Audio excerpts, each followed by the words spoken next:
Rocking star Yash హీరోగా గీతూ మోహన్ దాస్ దర్శకత్వంలో రూపొందుతున్న టాక్సిక్ సినిమా టీజర్ జనవరి 8న విడుదలై ఆన్లైన్ లో సంచలనం సృష్టిస్తోంది.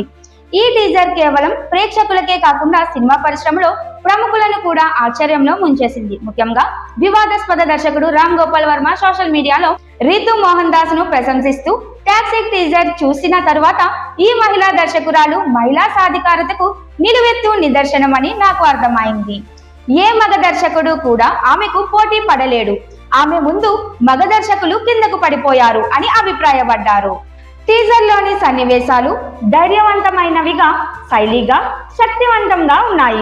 ముఖ్యంగా శ్మశానంలో జరిగిన action, luxury car, bomb effects అన్ని యష్ యొక్క స్టైలిష్ ప్రదర్శనతో సినిమా ప్రత్యేకతను పొందింది. యాక్షన్ సీన్లు రొమాంటిక్ మూడ్ తో మిక్స్ చేయడం, విరుద్ధతల కలయిక సినిమాకు కొత్త టచ్ ఇచ్చింది. ఆర్జీబీ గీతూ విజన్ షార్ట్ యోగ్యంగా రూపొందించిన విధానం తనను ఆశ్చర్యపరిచిందని తెలిపారు. సోషల్ మీడియాలో ఈ టీజర్ పై వివిధ అభిప్రాయాలు ఉన్నాయి. చాలా మంది రీతూ మోహన్ దాస్ ధైర్యంగా, కొత్తగా, సాహసవంతంగా సినిమాలు తీసుకున్నారని, ఇప్పుడు డైరెక్టర్లకు కొత్త సవాలు విసిరారని వ్యాఖ్యానిస్తున్నారు.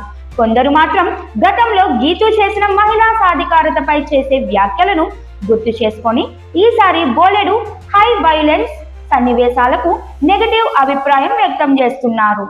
అయితే ఎక్కువ మంది ప్రేక్షకులు, సినిమా వర్గాలు ఈ టీజర్ గీతూ మోహన్ దాస్ మేకింగ్ స్థాయి భారతీయ సినిమాకు కొత్త మైలురాయిగా ఉందని అంగీకరిస్తున్నారు. మొత్తానికి టాక్సిక్ టీజర్ ద్వారా గీతూ మోహన్ దాస్, యష్ ఇద్దరు ప్రేక్షకుల్లో ఉత్సాహాన్ని సృష్టించారు.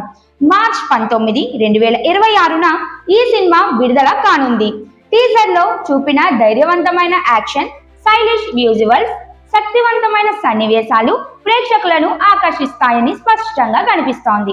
ఈ సినిమా సక్సెస్ అయితే గీతూ మోహన్ దాస్ కు భారతీయ పరిశ్రమలో కొత్త గుర్తింపు, మహిళా దర్శకురాలిగా స్థాయి పెరుగుదల ఖాయమని విశ్లేషకులు అంచనా వేస్తున్నారు.